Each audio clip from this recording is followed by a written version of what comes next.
As a journalist, I've always been fascinated by two subjects: the intersection of high school sports and community, and how schools recover from trauma, whether it's a natural disaster or a terrible event.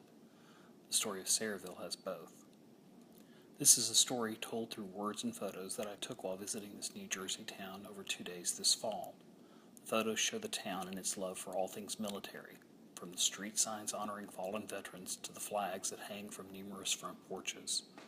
That sense of pride and honor was shaken but remains strong in a town where the high school's name references war and the mascot is bombers. Over the next several minutes, take a tour with me as we look at what has led to a comeback season.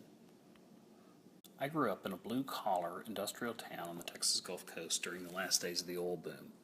Weekend nights, at least among the popular kids, were spent cruising Palmer Highway and hitting the levee that kept hurricane waters from flooding Texas City.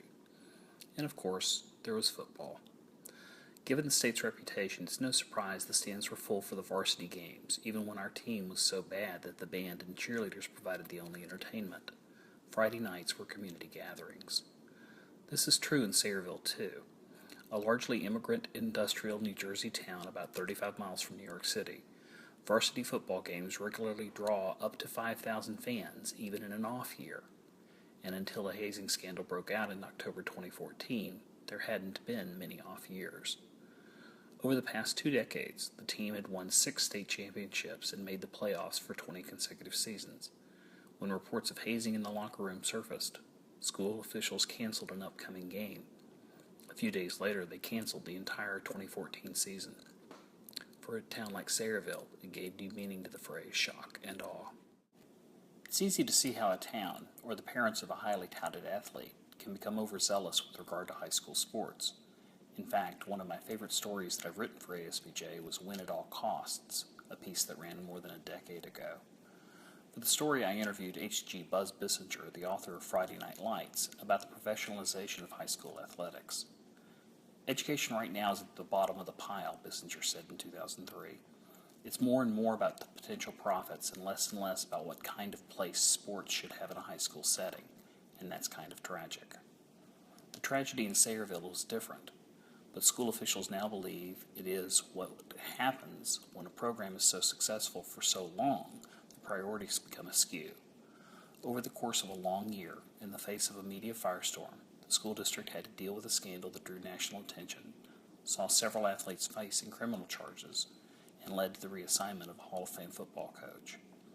In August, just before the school year started, I pitched the idea to ASBJ editor Kathleen Vale for a feature story with pictures on how Sayreville was recovering from the fallout. I wanted to see what lessons had been learned, if any, and how the district was moving forward. When you're in the middle of a crisis, you rarely have time to sit and reflect, and when you do have time, you don't want to pick at the scab of a freshly healed wound. That seemed to be the attitude of school officials in Sayreville, who were hesitant to talk about what had occurred. They cited the possibility of future lawsuits, the fact that not all the criminal cases had been settled. Having dealt with the swarming media, they were hesitant to trust. But readers have always found great value in learning from the lessons of others. I discovered this firsthand after writing an ASBJ story about Texas schools that took in students following Hurricane Katrina, and again when visiting school officials in Joplin, Missouri, several months after a devastating tornado. Kevin Siak, who was the board chairman when the Sayreville scandal erupted, agreed to talk to me at great length about what he had seen and learned during that time. Siak convinced the district superintendent, Rick Labby, who had been in place only 3 months when the hazing reports surfaced, to do the same. Once they were on board, the story began to take shape. 3 weeks into the new football season, I spent 2 days in Sayreville interviewing Siak, Labby, Assistant Superintendent Tamika Price, and high school principal James Brown, among others. The overwhelming theme of the discussions was moving forward, from the training that students, parents, and coaches now receive on hazing, intimidation, and bullying, to the attitude taken by the board and administration toward athletics run amok. On Friday night, I watched Sayreville's rejuvenated team play its second home game of the year. The fans were out in force, cheering for the Bombers even as they were defeated by a larger, faster opponent. As the game came to a close, I was struck by 2 quotes I'd gotten earlier in the day. The first was from new football coach Chris Began, an intense competitor on the sidelines who nevertheless was the first to run to the side of an injured opponent.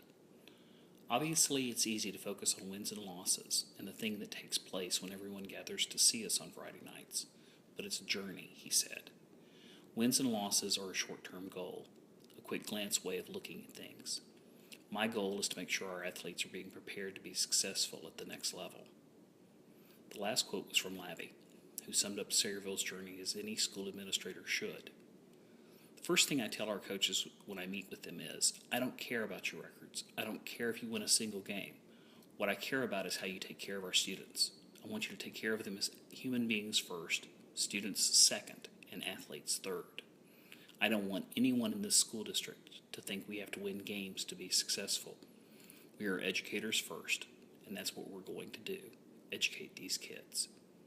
I hope you enjoy the story comeback season in this issue of American School Board Journal. Thank you.